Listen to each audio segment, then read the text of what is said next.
E aí galera, eu sou o Dr. Superman, odontopediatra da clínica Dentares Odontologia, e hoje eu vou falar sobre um tema muito temido por papais e mamães, que é trauma dentário nas crianças. A gente precisa de um certo conhecimento para saber lidar nessas horas aí, né gente? Vamos trazer hoje um vídeo bem conceitual, explicando cada tipo de trauma e como lidar com cada um deles. Então, os traumas dentários podem ser divididos em traumas do tecido dental e traumas do tecido periodontal. Primeiramente, quando falamos sobre traumas do tecido periodontal, estamos falando sobre o tecido de sustentação, o que segura o dente na boca, que é o osso alveolar, o ligamento periodontal e o cemento.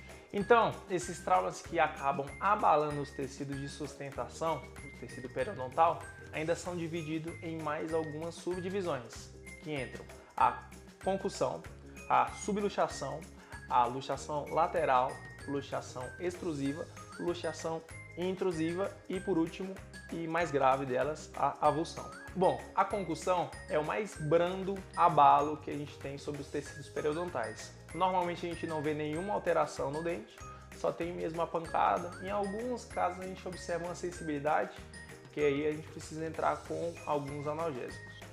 Evoluindo um pouco, temos a subluxação, que não chega a ser um abalo tão grave, só que um pouquinho mais acentuado que a concussão. Às vezes a gente apresenta aqui um sangramento do suco gengival, mas nada demais também. E aí, consequentemente, teremos que entrar com analgésicos por conta da sensibilidade que ficam nos dentes. Em alguns casos também é observado uma mobilidade, que se for o grau acentuado dessa mobilidade, temos que entrar com contenções para segurar o dentinho no lugar dele. Evoluindo ainda mais um pouco, entramos nas luxações, que aí já começa a ficar um quadro preocupante. A luxação é quando a gente tem um movimento do dente em algum sentido. Aí temos as três tipos de luxação. A luxação intrusiva, que é quando o dente sobe um pouquinho no seu alvéolo, ele entra um pouquinho.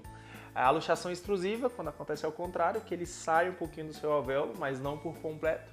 E a luxação lateral, quando o dente se movimenta um pouquinho para o lado ou então para trás. Muitas vezes dentro das luxações a gente precisa entrar com as contenções. Contenção é quando a gente confecciona como se fosse um aparelhozinho ortodôntico, só que temporário, que a gente meio que segura o dentinho para evitar que ele aumente a mobilidade após um trauma. Então, dentro das luxações, muitas vezes a gente apresenta essa mobilidade, os dentinhos ficam meio móveis e a gente confecciona essa contenção para evitar que ele amoleça mais até o ponto de cair. Sobre luxação intrusiva exclusivamente, a gente precisa muito bem de um diagnóstico do dentista para o pós-operatório desse dentinho, porque é um casinho mais complicado. Muitas vezes esse caso está associado a sangramento nasal, até por conta da pancada, né? E a gente precisa avaliar por certos tipos de técnicas radiográficas para saber um correto tratamento para determinados casos. E por fim, dentro das lesões de tecido periodontal, temos a avulsão, que é a pior de todas, que é quando o dente sai completamente do seu alvéolo. Quando temos essa avulsão em dentes descidos, que são os dentes de leite, não fazemos o reposicionamento.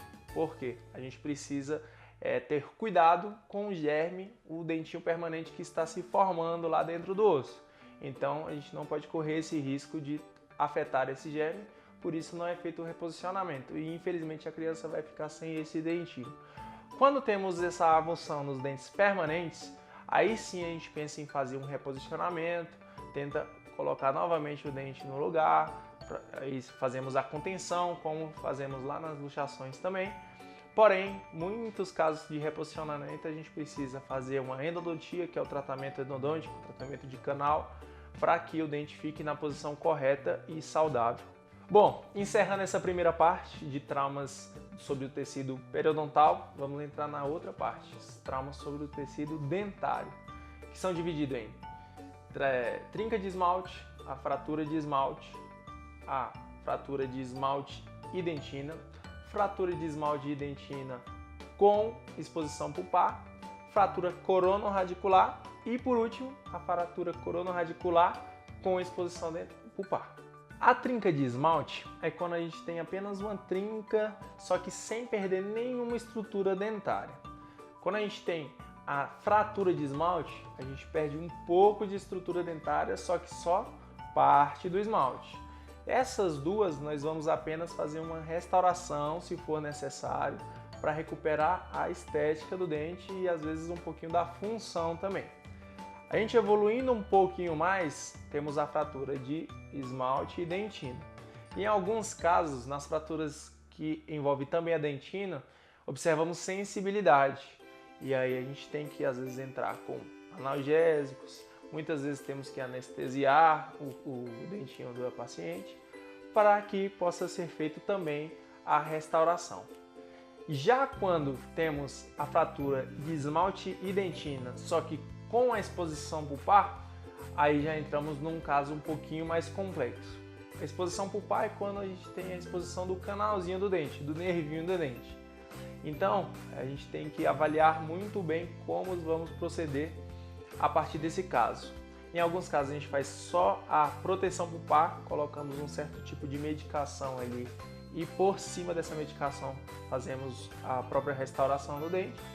E em outros casos a gente precisa realmente fazer a endodontia, que consiste no canal do dente, né? Fazer aquele tratamento de canal que é popularmente conhecido aí. Quando falamos sobre fratura coronorradicular, estamos falando sobre uma fratura que afetou não só a parte da coroa, mas também a parte da raiz.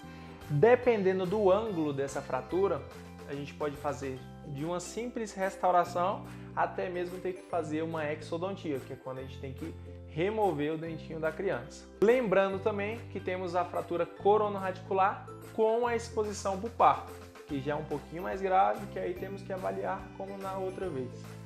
Se a gente tem a necessidade só de uma proteção pulpar, um capeamento pulpar, ou temos que fazer o tratamento endodôntico propriamente dito, que é o canal.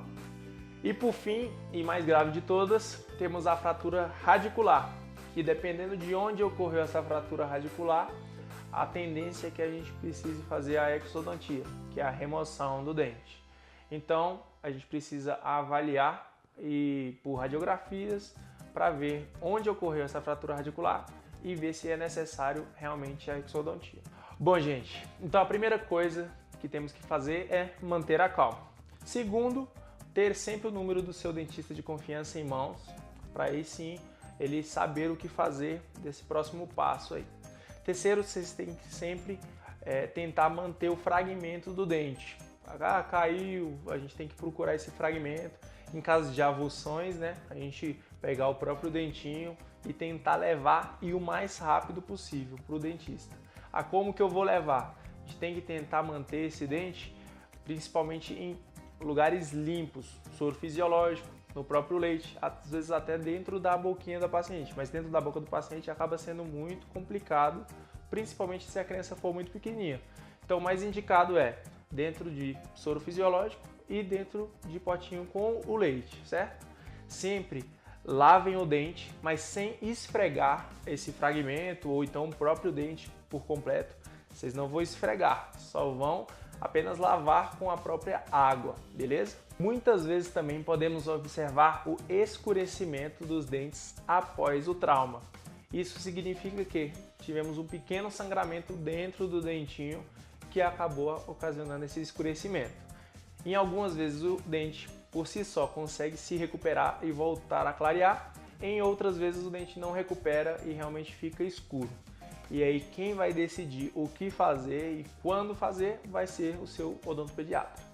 Geralmente, associados com os traumas dentários, temos lesões de tecido mole, que são os lábios e a própria gengiva. Quando observado um grande sangramento, temos que fazer alguma coisa para estancar esse sangramento. E aí a gente tem que fazer compressões, às vezes com a gaze umedecida, às vezes com um tecido que você achar, um pano, uma roupinha bem limpa, para não ter o risco de novas contaminações. Bom, galera, encerramos assim então esse vídeo bem conceitual sobre traumas dentários, explicando a diferença de cada um e de como proceder com cada um, beleza? Não deixem de curtir e compartilhar esse vídeo, para que esse vídeo chegue no máximo de papais e mamães, para que eles tenham um pouco de conhecimento, porque, gente, esse tema de fraturas dentárias é um tema frequente na clínica e esse primeiro contato que papais, mamães e também cuidadores têm com a criança vai ser essencial no final do tratamento, que a gente tenha um sucesso no tratamento depois das fraturas. Beleza, gente? Grande abraço, valeu!